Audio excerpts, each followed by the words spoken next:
Hello everyone! In this tutorial we'll learn how to use Tracker. Tracker is the video analysis and modeling tool. We'll be using this software together with video recordings of physics lab experiments, such as free fall, motion on an inclined plane, oscillations, and many more. This tool allows us to record position, velocity, and acceleration of objects using manual and automated tracking features. First of all, this tool could be found on this website. It's physlet's.org/tracker/ or you can simply search for something like tracker physics, right? So the first link most likely will be the one what you need. First of all, you'll need to download the latest version of Tracker available using these links depending on your operation system. Also, under Help tab, you can find many relevant articles about how to use different Tracker features. In this tutorial we'll cover some of these features, but if you need detailed explanation, please check out this tab. So here is how the interface of the application looks like. And for this tutorial, we'll be using version 6.08. How this application works. You need to open a video file of a physics lab experiment and then use certain procedure to get information about position, velocity, and acceleration of objects captured on the video. So usually videos are posted on Moodle or D2L or any learning management system you have on campus. And when you download those videos, most often they will be downloaded in a zip file. So this is first thing we need to do. Once you downloaded the video, you need to open a zip file, because if you try to move the zip file and drag and drop it to the application, well, it offers you to move and to drag and drop this file.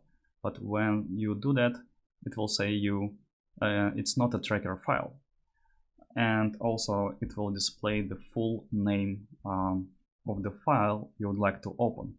In this case, you can see the name of the file is .zip. That means it's not a video file. Usually video file is either MOV, MKV, or MP4. So that means to use videos properly, you need to unzip this file. That depends on your operating system, but most likely you'll need to right-click on the file and select either extract all or unzip it. That depends on your operating system. So I'll do right-click, extract all, and select the path for unzipping and select extract. So this gives me a folder with videos, and now I can safely use those videos, not the original zip file. Next step is to learn how to open a file in the Tracker. First, most and simplest way is to click on the file and simply drag and drop it over the window of the Tracker. Right, so it will be opened. Another way is to use File Open feature. Go to File, select Open File, then select the video you would like to open and click Open. So, and the video will be opened as well. So the next thing you need to pay attention to is the frame rate of the video, because this will define how fast something is moving on the screen. So usually you can find information about the frame rate of the video if you check the properties of the file. For example, if I right-click on this video file and select Properties, under Details, you can find that this video has 60 frames per second frame rate, also referred as FPS. That stands for frames per second. So if I try to play this video, that's how it looks. So this is an example of real-time video, because you see it takes about 1 second for the whole process. And let me show you an example of the slow motion video. So here's the example of the slow motion video where you have collision of two objects, and the whole process takes about 9 seconds. So that means it's a slow motion video. If you check properties of the slow motion video, you can see that under details, it has just 30 frames per second. And usually when the slow motion video is provided to you, it should have effective frame rate somewhere written in the name of the file. So in this particular case, the name of the file has 240 FPS, 240 frames per second. This is the effective frame rate of the video. That means the process in the video is 8 times slower than its real life speed. Okay, so please keep that in mind. In Tracker, you can set up the frame rate of the video. You need to click this icon over here. When you click that, clip settings will appear, and over here we have the correct frame rate of the video, which is 60 frames per second. Okay, and if I try to play this video using this button, right? If I play this video, you can see the speed of the whole process. By the way, if you need to replay the video, you need to restore it back to step 0, to frame 0, and then hit play again. Or you can enable looping feature so that video will play non-stop. That's up to you. Let's try another video and to see how it works. If I move this video with the 2D collisions over here and check the clip settings using this button, you can see that I have frame rate of 30 frames per second. So that means if you collect data with the current settings, you'll have to take into account that the whole process actually happens 8 times faster. So that means you'll need to recalculate time when you do error analysis or data analysis. But actually there is another way. For example, for this video, you know that the effective frame rate is 240 frames per second. You just need to type in 240 over here, and as I click somewhere outside of this box, for example to the frame duration, right, you will see that frame duration will be recalculated as well in accordance with the newly set frame rate. There you go. That is the correct frame duration for this experiment. So let's click OK. So therefore, if you collect any data, it will represent physics process that happens in real time. So let's start with this video with the object moving on the inclined plane. And let's make the tracker window full screen. If the elements on the interface appear small to you, you can change the font size using this button. For example, you can make it a little bit bigger. I think I'll keep these settings. Now, regarding the interface, as you can see, you have toolbars on the top. On the left, you have video area where you can see the video. On the right, you have plot area and table area. Right now they are empty because there are no data acquired yet and there is no tracking done. On the bottommost part you have control over the playback of the video. Also you can use more than one video and each video will be placed on a separate tab inside the tracker project. Right, so and you can switch between those. Right now I don't need 2 videos, I just need to right click and click close tab. Alright, so first thing we need to do is to calibrate the video. So the thing is, right now video has certain dimensions in pixels and we need to somehow relate these dimensions into real life size of the objects.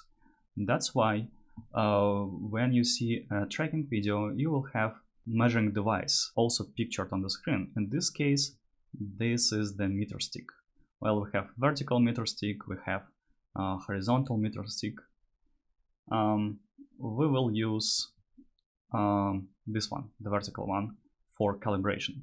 So when you complete calibration, the tracker will relate the size of the pixels into real life size of the objects.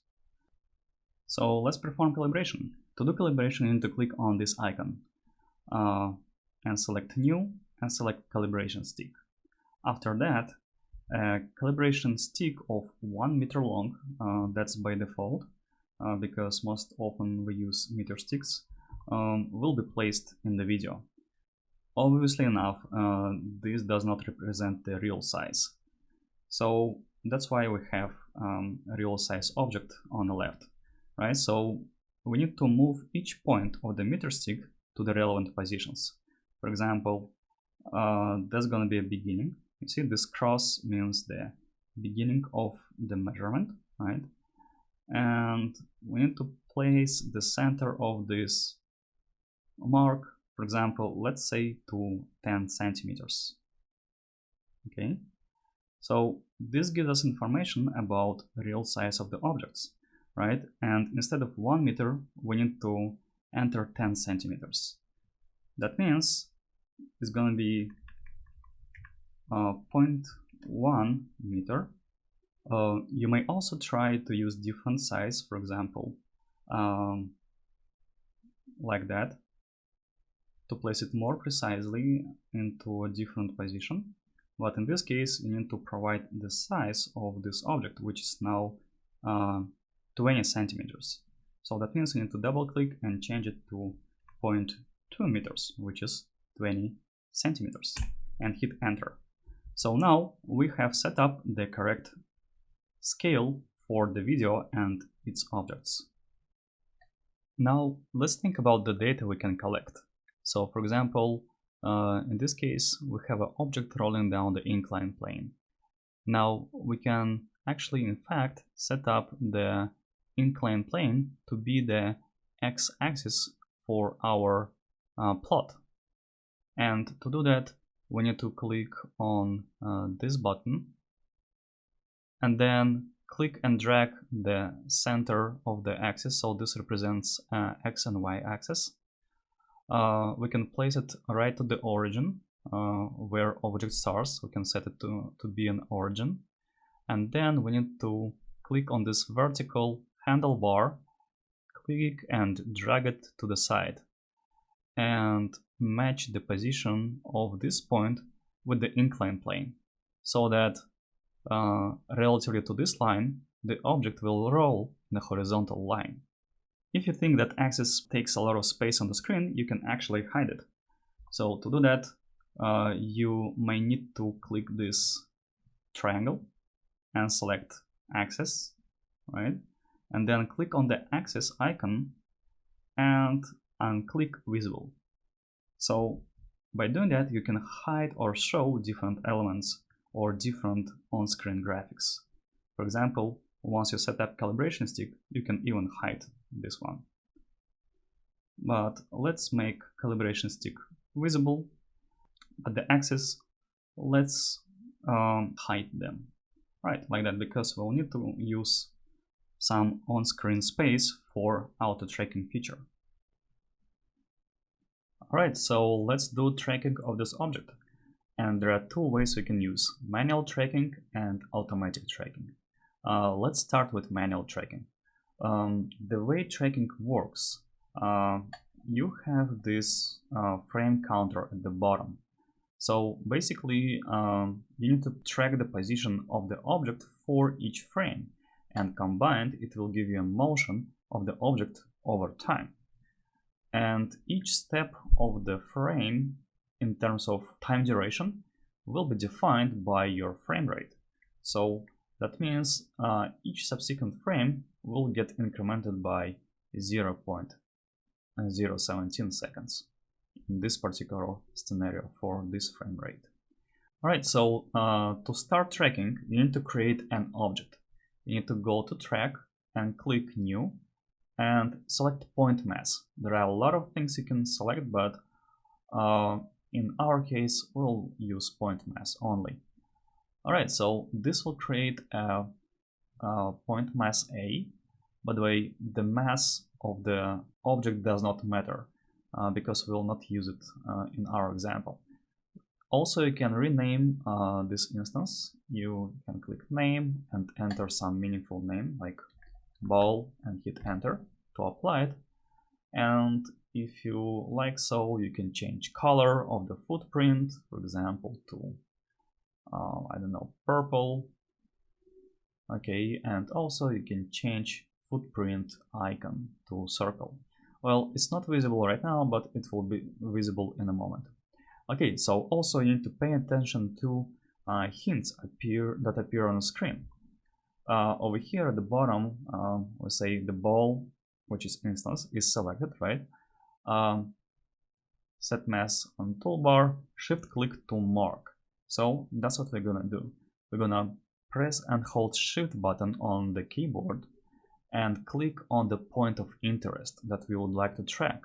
And usually you track motion of the center of mass of the object. So center of mass of the sphere will be somewhere in the center. So in this case, I'm going to just click on the center of the object.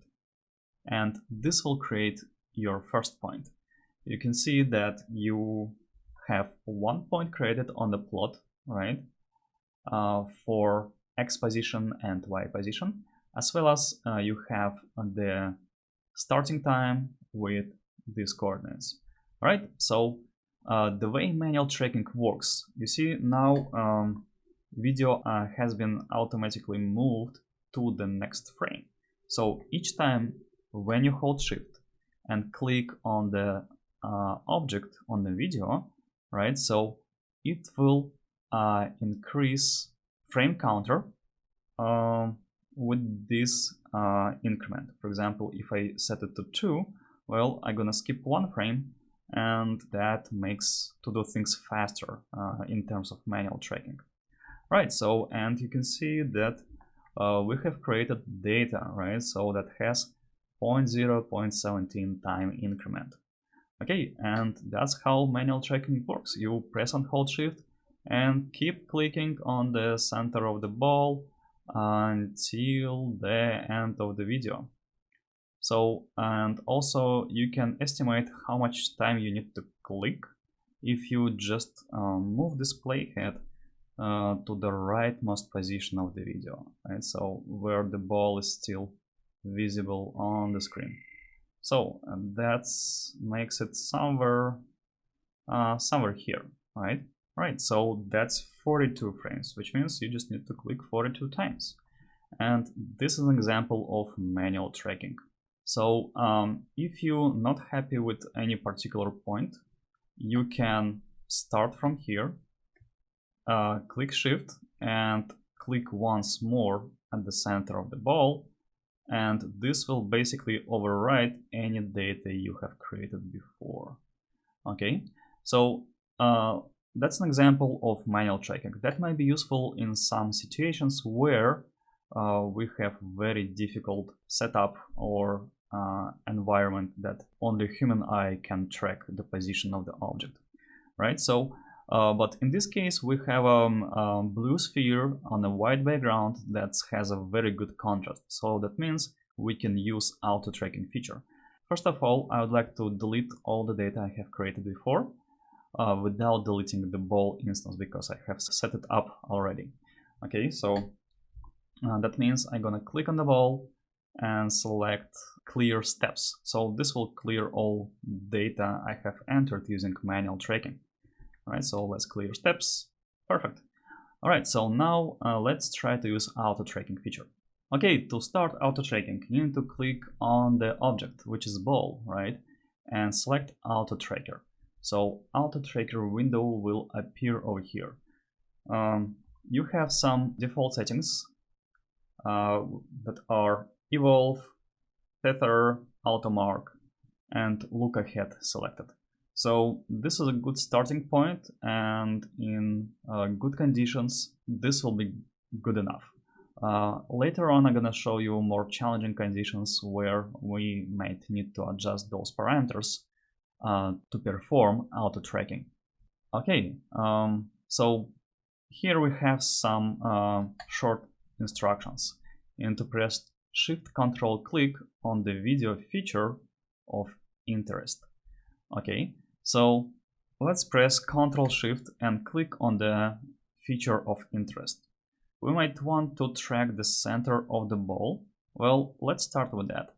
So let's click over here and let's zoom in. To zoom in, you just need to scroll wheel of your mouse forward. This will zoom in, and backward, this will zoom out. Also, you can pan through image by clicking the middle wheel of the mouse, right? Okay, so and auto tracking has few features. This one's called search area. Just make sure that the object for the next frame is within the defined search area. For this size of the search area, you should not skip 5 frames, you see, because that's going to be too much. Also, we have this thing. This is the template. So that's a feature on the video that you would like to track over time. And you have your template and match. So basically, you see those small artifacts right over here on the blue background. So tracker will try to find exactly the same features as the ball rolls. Okay, let's see if that's possible. And finally, the middle point is the data itself. So you have some service features like this one for search area, like this one for pattern, and this will present your data point. Okay, so let's try to track object with these features. Okay, so and let's click search. And here you go. You see auto tracker creates points for us. Okay, so that's the end of the video.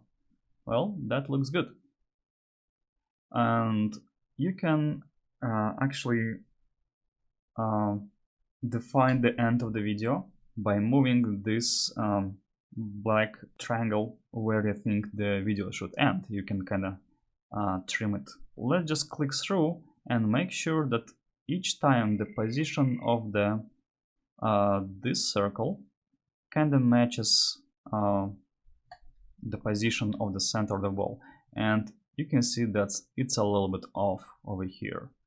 So that means we have not selected the correct template and matching did not end well. By the way, if you click on the ball and select footprints and change it to diamond, well, it will change the appearance of these points over here. Also, you can hide or show different features like positions, right? And also labels. For example, if you don't want to see number of the frames, by the way, those are the numbers of frames you can see.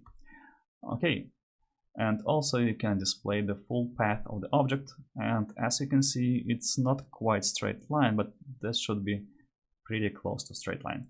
That means the data we have collected using this method probably should be revised. And to redo tracking, you need to click and clear all points. All right, so let's start over. Okay, this time we'll use a different strategy. We'll still need to click Ctrl Shift and click on the point of interest, but this time we will select this region, the top of the ball, because as you can see through the duration of the video, the top part of the ball stays sharper than left and right side of the ball. So that means we can track this or track the shadow. Well, the rule of the thumb is to select the most contrast point on the video to help auto tracker to track it correctly. Right, so I will select the top part, so I need to press Ctrl Shift, hold it and click on the top of the ball in this case. Alright, so this will create the structure we're familiar with, that's the search area and the template. So for the template, I will select something like this. And by the way, as you move the template, you can see the template and the match. So template is what you selected first, right? The match is the current frame, and basically tracker will evaluate difference between them to do tracking more precisely. So, and here's the important part. I don't want to record position of the top of the ball. I would like to record position of the center of the ball. So this part at the top over here is responsible for tracking the object, and this thing is responsible for creating data based on the tracking of the object. All right, so please keep that in mind. And now let's click search button. Let's zoom out to see how it works and click search. All right, you can see that now we have a very straight line over here, right? So this purple one. That means, well, we have good enough tracking. I think it's much better than the previous time. Okay, so we can hide or show paths as well as labels and positions, right? So that's up to you. Okay, so but here you go, we have tracked position of the ball successfully. So now once we have completed tracking, it's time to save your project, because tracking usually takes a lot of time. But before that, let's clean up our data a little bit. So I would say this is the last point, the point 33. This is the last point where the tracking been successful, right? So after that, we have some not relevant data. So we need to delete two last points. Well, you can do that by clicking on the auto tracker and use delete button, and you can select delete later points, not clear all, later points.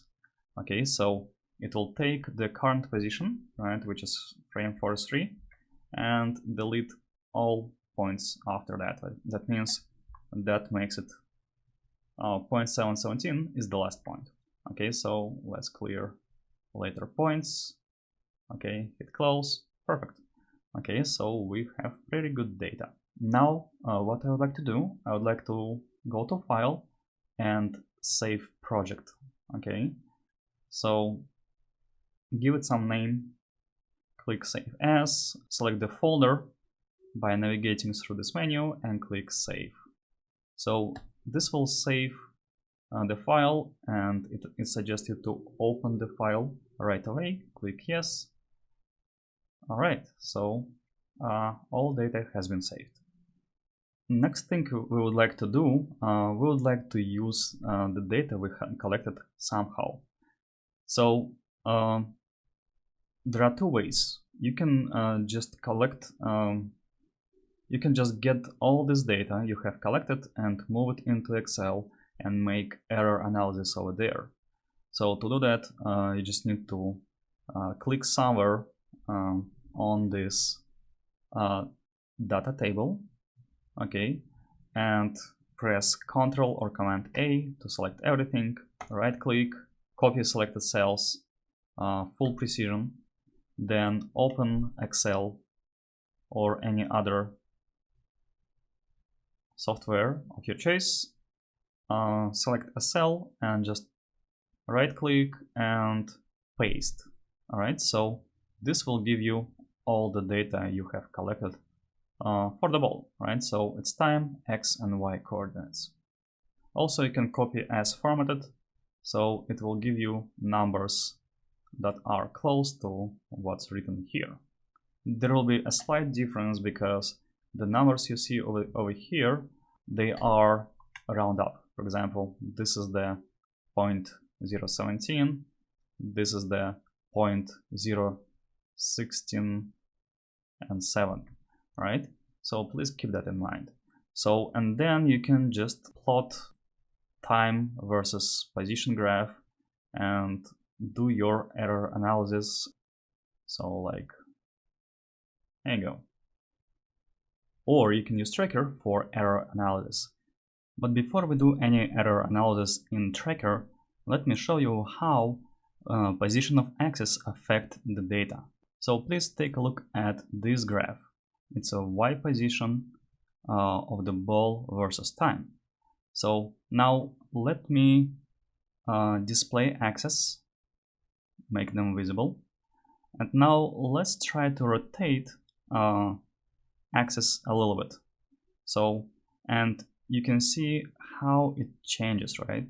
So as I rotate the axis, you can see that the data will be recalculated online, right? So that's the beauty of Tracker. It will recalculate all tracked information as you move. So previous value for the axis was this degree, right? So minus 22.6 degree. Okay, ideally y position should not change, but as you can see here, we have a pretty straightforward increase in y position.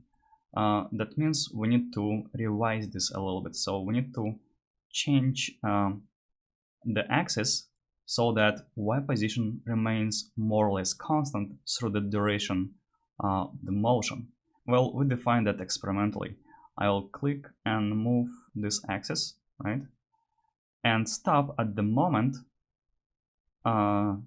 where y position of the ball will be more or less constant. Let's take a look. So this one's still not constant. Let's see. And here you go. I think somewhere between this and this. Yep, I think this looks good, right? So as you can see, now we don't have any linear dependency over here. And if we kind of estimate this graph and make a fit line, well, it will be more or less constant. Okay, so that's how you can experimentally define what should be the position of your axis. Okay, so now once we refined the position of axis, we can again hide them. Just click on that and unclick visible. All right, so and let's review what we have. Over here we have plot area that features two graphs. One is for x position of the ball, one is another graph for y position of the ball. All right, so if you would like to display different graphs, you can just simply click on the label and select different property of the motion. For example, x component of the velocity, right? And maybe at the bottom you would like to see just x position of the ball. Another thing you can do, you can hide or reveal the table section by clicking these small triangles. So that will reveal the table, data table, and if you press it again, that will make table tab fully visible. All right, so now we can just by default, these two will display together. Also, you can limit number of plots you have displayed by clicking this button and make it 1. All right, so and from here, to be honest, you cannot do much from this view. What you can do, you can click at any point. This will automatically jump to the relevant position and time frame of the video, right? So, and vice versa. If I play the video and pause at this position, it's a frame number 30, right? So frame number 30, you will get a position on the graph, this data point highlighted. So they kind of linked together. So the video and the graph linked together, as well as the table. So this is the value for time, x component of the motion, and y component of the motion. So this is a really useful feature. However, from this plot, you cannot do much. You can just see the values, you can see the exact values for specific time frame, but you cannot do any statistics or anything like that. You can just switch between different values and see how they change and what is the frame for the relevant data point. So to get more detailed information, what you need to do, you need to right-click somewhere in the plot area, right-click and select Analyze. So this will open a new window called Data Tool, right? So from here, you can maximize it to see things in detail. Here you can get more detailed information, and you can even select points of interest. For example, maybe you would like to get only this data, and relevant data will be automatically highlighted in this table, and you can just right click and copy contents, full precision, and just move it somewhere in Excel, paste it over here. So you don't need to sort out raw data in Excel, you can just grab it from here, the points that you need. Okay, so that might be useful. Okay, but functionality of this data tool is a little bit different than the previous window, the main window over here, because inside the main window we can choose between different properties of the motion, like velocity, acceleration, and so on. But over here inside data tool we have only X component right now. So that happens because of the data we selected. To add more properties of the motion into data tool, you need to do the following. Inside the main window, you have to select something different, for example, like X component of the velocity, right? Right click somewhere here and click Analyze, right? So, and now you can switch inside data tool, you can switch between graphs you would like to use. For example, here when I select X, the X position will be highlighted. You can see that region that is highlighted around each data point, right? If I select X component of the velocity, this will be highlighted. We can even add X component of the acceleration over here. Right click, analyze. Okay, and now we have data for everything. You can set it up a little bit, for example, to make acceleration different color. You need to click on this region inside this data table, and here you can select a color you want. For example, this will be blue for the points. Also, you can select color for the line, could be also blue. All right, so for example, for the velocity, I can select something different like orange. All right, so that's how you use it. If you would like to remove certain data from here, so let's say I would like to get information about acceleration only.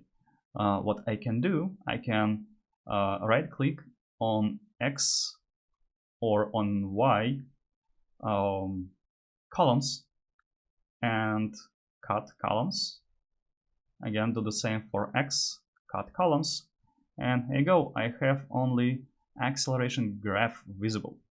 Okay, so what I can do from here, let's say, let's define a task for data analysis. So let's say the main task is to figure out acceleration of this ball rolling down the incline. Okay, so I can do the following way. I can take values of the acceleration and then take mean value, and also standard deviation can help me to understand uncertainty for this value. Okay, so one of the way you can simply highlight everything, or that's everything could actually represented here in the table, right? You can just Control A, then press Control C, go to Excel and paste it over here. So from here you can use Excel formulas to take average value for the acceleration. Okay, so average value for acceleration is this one. So it's 2.43, and also I can take value for standard deviation, and I bet it's gonna be big one. Let's check this out. All right, so here's the value for standard deviation. So you can treat it as error for this measurement, and as you can see, this is pretty high. Okay, but we used Excel to do that. Let's try to use Tracker to display the same information, and we can find this information under Analyze button. You click that and click Statistics. All right, so this will display you maximum, minimum, mean, standard deviation values, and we just need those two, mean and standard deviation. And let's check this out for acceleration. So it's 2.33, with 1.4 standard deviation. Right, so this is pretty high, and I don't like to use those values because you can see it's very far from a constant. Okay, that means we need to figure out a different way to measure acceleration. So let's try to display a graph of x component of the velocity versus time and take acceleration from there by doing linear fit. So as you know, to add the graph here, I need to go back, change label to x component of the velocity, right? As you can see, it's pretty linear dependency. That's very nice. All right, let's right click and select analyze. So now this data has been added to our plot in data tool. So I'm gonna switch to Vx quantity and let's delete acceleration. Just cut columns. Right, now let's try to use something different for velocity graph. We go to analyze and use curve fitter function and select line, because you see this is linear dependency, so we need to see the equation of the best fit. So you select line, right, and this will perform best fit automatically for you.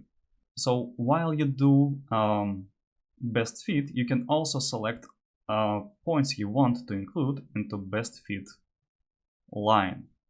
For example, you can select those points and click auto fit button, right? And it will do a fit for you. And this thing over here represents confidence interval. So basically, the narrow confidence interval, the better your best fit is. Okay, so that means those amount of points just not enough to say, okay, this is a line. No, you need to select more points. So, and as you can see, as I select more points and do auto fit, this keeps narrowing down. So if I select more points, this will narrow down pretty well. So that means let's use all of them, and here you go. Now we can say that this is a line.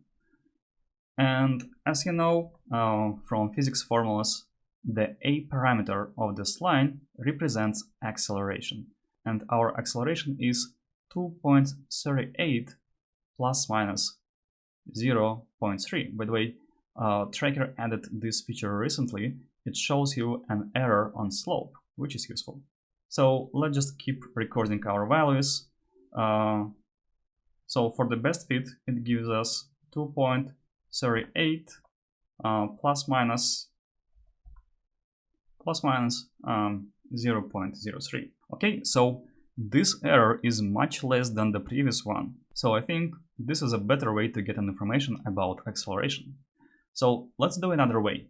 You can actually use information about x position of the object and do a parabola fit to get information about acceleration as well. So let's do that. Over here, let's select x position component. Okay, right click, analyze. So now we have this added over here, and now we don't need velocity x component, so I can just cut this column. Okay, just because we added before the best line fit, it will try to fit this parabola as a line. And as you can see, the large line over here gives an idea about, well, maybe this is not a line at all. Well, that's right, because we need to select not line, but parabola. So let's switch to parabola. Okay, and here you go. You can see that now we have very nice parabola fit. And by the way, you can change color of the fit line if you want. For example, let's make this one. All right. And if you would like to select not all points, for example, only those points, just click auto fit and it will do the fit for you. And again, you see now when I selected fewer points than in the previous example, we have some deviation over here. So that means maybe it's a good idea to include all the points. So if I include all the points, there you go, result is much better. We have also parameters of our fit over here. So here are the parameters. It's A, B, and C with those values. Okay, so and each value has an error for this value. And if you compare value for the error with the previous attempt with the velocity, you can see it's much smaller, right? So maybe this is a more precise way to measure acceleration.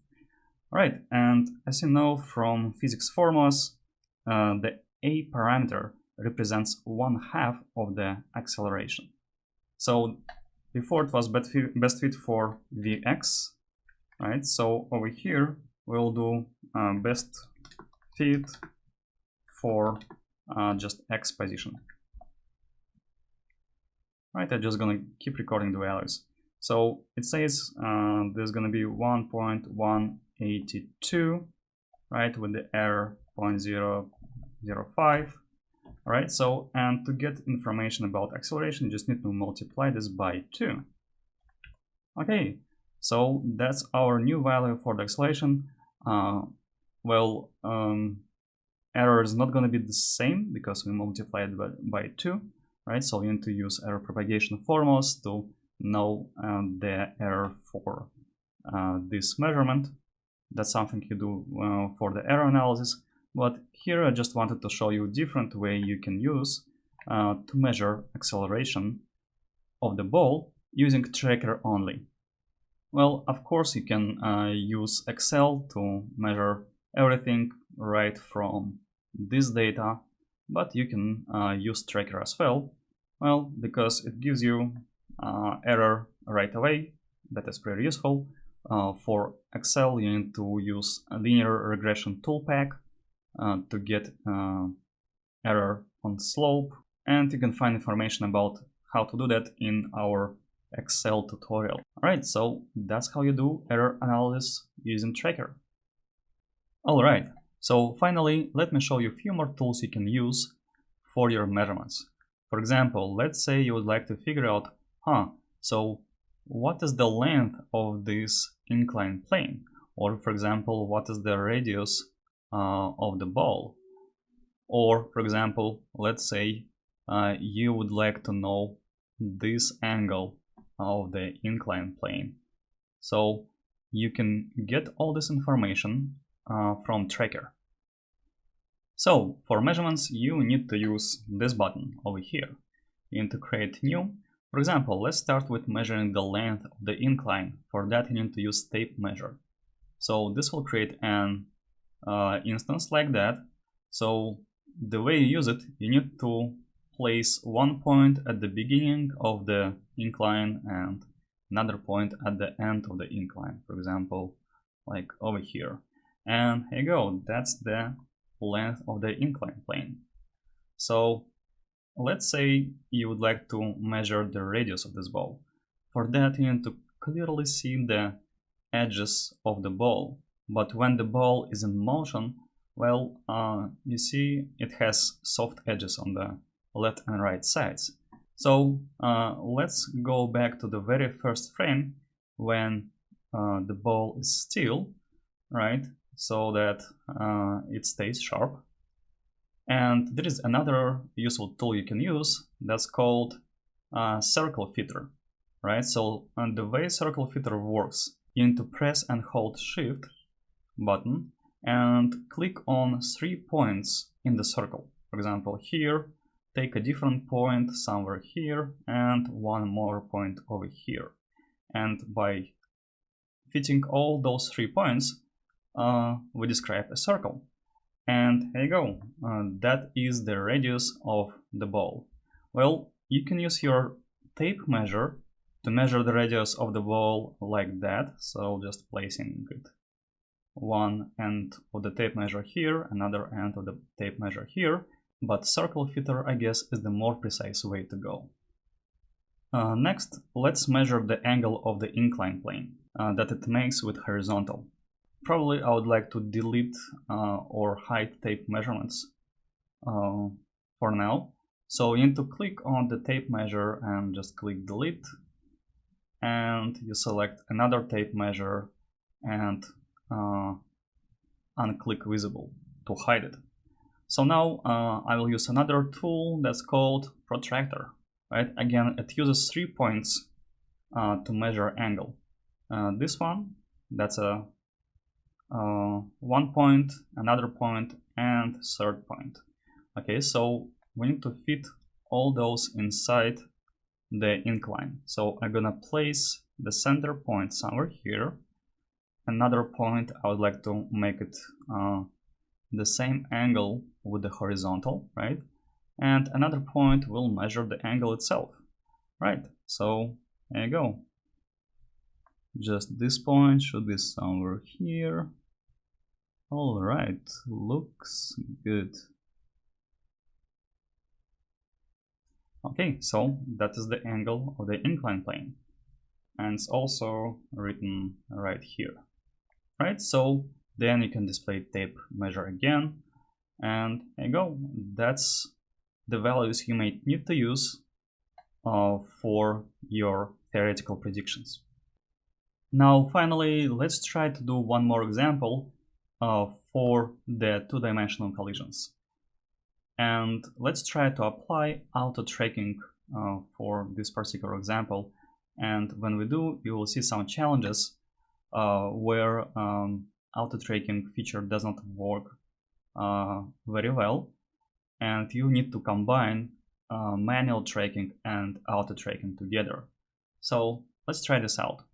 Alright, so we have the newly opened video, we have no data so far, and let's just go quickly through the process of initial setup, calibration, and so on. So first things first, we need to check our clip settings. Remember, there is a difference between frame rate and effective frame rate. So effective frame rate is 240 frames per second. Okay, so that means I need to change it over here and type in 240 and click OK. Next, I need to create a calibration stick and place one point here, another point somewhere down there, like that. And I know that length of this ruler is half of the meter. So I need to double click here and type in 0.5 meters. There you go. All right, so usually you define axis, but I will save it for later. First, I will track the objects, then I'm gonna set up coordinate axis, and I'll explain you why later. So we have two objects here, and that means we need to do individual tracking for each of them. So for that, I need to create new point mass, and that's going to be mass A.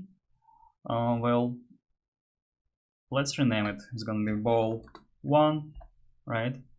I'm going to click new point mass and rename it ball 2. Also, might be useful to give them a different color. Okay, so there's going to be green color, for example. All right. So now I need to do tracking. So on the top, I have ball number 2. On the bottom, I have ball number 1. So I need to click on ball number 2 and select auto tracker. So here's the auto tracker window. I need to press Ctrl Shift click on the ball. And let's enlarge search area a little bit and also make the template to the full size of the ball. Right, so we'll try to track it over time. All right, let's try to search for ball number 2 and click search. All right, it works pretty well. Let's see if it's gonna be true for the whole duration of motion.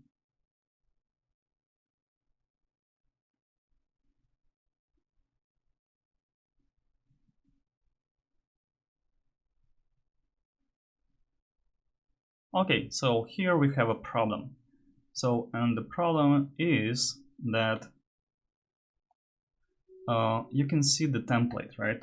Over here on the left we have template, on the right we have match. And for the match we have another object that looks very similar, interferes with image recognition. So that's where it fails. And that means it cannot do auto tracking in the moment of collision of these two balls, which means that you need to track it manually. But how do you combine auto tracking and manual tracking? In fact, that's very simple. All you need to do is just click and hold Shift, right? And click at the center of the ball. So basically you just keep doing manual tracking for the complicated situation. So I click Shift and hold it and click on the center of the ball. Right, so as I click, it moves to the next frame. Click again and again, and basically, there you go. At some point, it may even continue auto tracking in case there is a good score. Okay, so that's how far it went. Again, we have another problem. And the problem is that we have some text written on the ball, right? So that it cannot recognize this ball anymore. One of the things you might want to do is to decrease auto mark value. If you decrease it, well, it may give you some errors. So let's try to decrease it to 3 and try to search this. Okay, as you can see, it works. Okay, and let's just see how it does with these auto mark parameters. Okay, in fact it does a good job, but again, in case of difficulties, you may just keep it manual tracking. And in fact, this is enough for this type of collision, so I can just click stop, right, and make this frame to be my final frame of the video. Basically, I don't need to track any further. Right, so that is the last frame. Okay, now let's do the same for the ball number 1. To do tracking for the ball number 1, you need to just change target. Okay, so target, before it was ball number 2. Now let's switch to ball number 1. And again, we just press Ctrl-Shift-Click, right? So this creates search area. Then let's make it bigger. The template. Okay, the data point. And let's go. Here we have no problems. Ball doesn't move. Okay.